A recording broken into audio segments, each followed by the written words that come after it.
O'quvchilar, Assalomu alaykum. va alaykum assalom. Xo'sh, bugungi darsimiz aktyorlik mahorati. Aktyorlik mahoratini biz bu yilgi o'quvchilarimizdan bittagina Ozoda bor. Qolganlar oldin o'qigan menda. Aktyorlik mahoratini biz o'tgan yildan boshlab nima qildik? O'rgandik.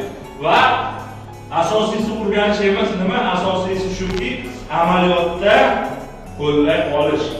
Biz amaliyotda nimalar orqali qo'lladik?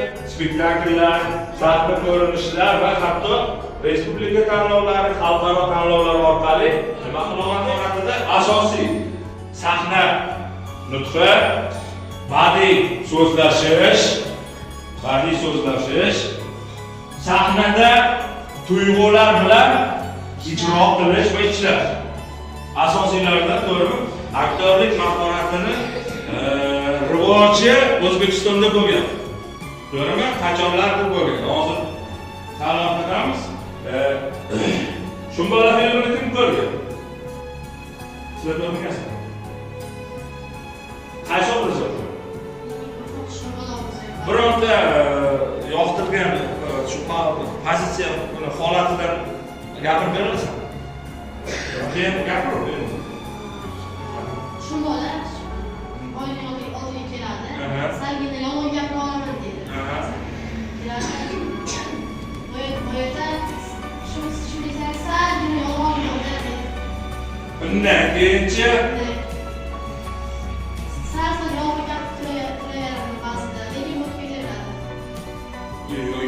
obraz bizga hozir nima uchun va sen boyalarni shumbolarni rolini ijro qilishingni ko'ramiz, keyin o'tamiz. Shu asosda sinfda baholash jarayoni va aniqlik bo'lishimiz kerak. Aktyor har qanday vaziyatda hayotda qonunchi bo'lgan bilasiz, ha? Kel. Hozir tayyorlanib, suhbatlarni hozir tayyorlayib o'tgan eshitami? Buni tahlili bilan. She'rni mantig'i nima? Ijro paytida nimani his qildik? Boshladi. Hozir yozib ketsin.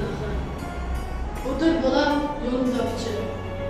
Ko'rishamiz nasibat aftar. Huzur bobo, vaqtim yo'q hecham. Kunlar o'tdi. Men yana qaytdim. Keksa chog'da quvonch bir olam. Kelibsi olaydi sog'ingan paytim. Gaplashaylik, uyga kir bolam. Yaxshi. Endi tahlili. Tahlil deganda biz Nimani tushunding bu she'rni ijro qilayotgan? Bu she'rni ijro etgan paytida o'zi bobo bo'ladi, u nevarasi bilan juda ham ko'p gaplashgisi keladi. Nevarasi bilan gaplashib, o'tirgisi keladi. Lekin nevarasining ishlari, boshqa oila tashvishlari bo'ladi, shuning uchun ham u bobosi bilan gaplashib kela olmaydi. Oxiri bobosi olamdan o'tadi. So'ng olamdan o'tgandan so'ng nevarasiga biladi, vaqti yetmaganiga, bobosi bilan gaplashmaganiga bu bilan tengdoshlaringga, tengqurlaringga nima deysan? Ko'proq o'z yaqinlarimiz bilan muloqotda bo'lishimiz kerak, ularni gapiga kirishimiz kerak. Agar biz kirmasak, keyin ular xafa bo'lishlari mumkin. Malades, bitta chiroyli qarsak, yaxshi mana qalbing. Malades. Keyin mana bizning sinfimizda sizlar uchun men juda ko'p plakatlar olib kelganman. Plakatlardan Xayrulloyev O'ktamga eng yoqqani qaysi bir? Menga o'rtadagi Jaloliddin Manguberdi. Kim bo'lgani? Sarkar. Aha. Mana qo'lida qilich turibdi-ya, Jaloliddin Manguberdi. Mana bu qilichni olamiz. Bu qilich bilan Jaloliddin Manguberdi bo'lib beringchi. Men Jaloliddin Manguberdi. Men oxirgi xonimgacha o'z xalqimga she'r eshitamiz. Oldingi darsda berilgan uyga vazifa. Buni ijrosini chiroyli qilib aytingchi, keyin men yana qo'shimcha tushuntirishlarga o'taman. Ona, nega yuzingga qismat qizyapti? Sochingdagi oqlaring yuragimni ezyapti. Ota, qadding kamonday egilib qolgandayin, belingdagi kuchingni xuddi men olgandayin. Ona, sening ko'zlaring xiralashar kun sayin, ko'zlarimdan o't chaqnab boqaman. Bo'ladi. Yaxshi, malades. Bo'ladi. Qarsaklar. Yaxshi. Ijro yaxshi. Faol ishtirok etgan bolalarga baho qo'ydim va faol ishtirok etmaganlar xafa bo'lmaydi, mayli baho qo'ymadim. Xayrullayev O'ktamga 5. Bitta qarsaklar. Xayrullayev O'tkirga 5. Qodirova Layloga ham 5. Qolganlar bugun nima olmadi?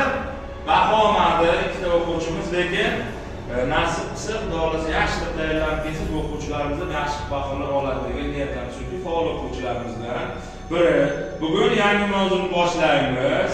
Birinchi biz konspekt yozmaymiz. Darsimiz odati shu, men sizlarga ma'ruza shaklida bugungi mavzuni tushuntiraman. Bir guruhli mashqlar. Bir guruhli mashqlar dars. Yangi mavzumiz shu. Demak, bir guruhli aktyorlar ansamblida diqqatini nima qilishga, jamlashga. Misol uchun sen she'r aytyapsan. Masalan, do'stlik o'sib ko'rishishi, sinsa aslo tuzalmas degan paytda taq desa, u nima? Diqqat ket. Bu spektakl jarayonida bo'lsin bo'ladi. Spektakl ketdi. To'g'rimi? Butun bir spektakl buziladi. Shuning uchun diqqat mashqlarini, umumiy guruhli mashqlar orasida diqqat mashqlarini juda ko'p qilish kerak. Aktyorlik energiyasi, bir-birini his qilish, bu bir-birini his qilish deganda futbolga o'xshaydi, yoshlar qiziqadigan narsa. Masalan, hozir meni ko'zimga qarab, meni senga men ko'p uzatishimni sezishing keldi. Qalban.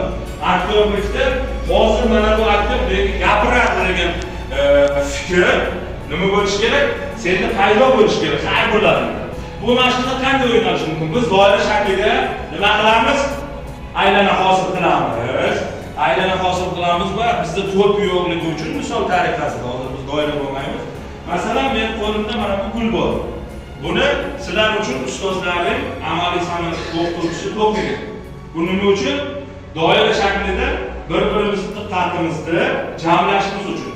Tasavvur qiling, men hozir senga gapirib turibman. Mana bu qo'limda turibdi. A harfini ismi. Ana xayol qayerda? Xayol boshqa joyda. A harfini ismi.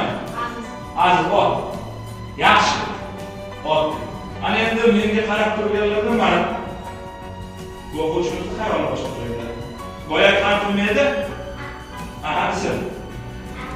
Ali. Mana shunaqa tarzda diqqat mashqlari nima qiladi? Olib o'quvchilar. Bugungi yangi mavzumiz hammaga tushunarlimi? Ha? Tushunmagan savollar bormi? Yo'q. Savollar bo'lsa topilmasdan berishlaring mumkin. Agar savollar bo'lmasa, yo'qlar? Yo'q. Savol yo'qmi? Agar savollar bo'lmasa, bizning bugungi darsimiz, aktyorlik mahorati darsimiz o'z nihoyasiga yetdi. Barchaga rahmat. Keyingi darslarda bu yangi mavzu bo'yicha berilgan topshiriqlarni siz hurmatli o'quvchilardan nima qilaman? Kutib qolaman. Tushunarli? Hammaga rahmat. Darsimiz tomon tanishib kelishlaringiz mumkin.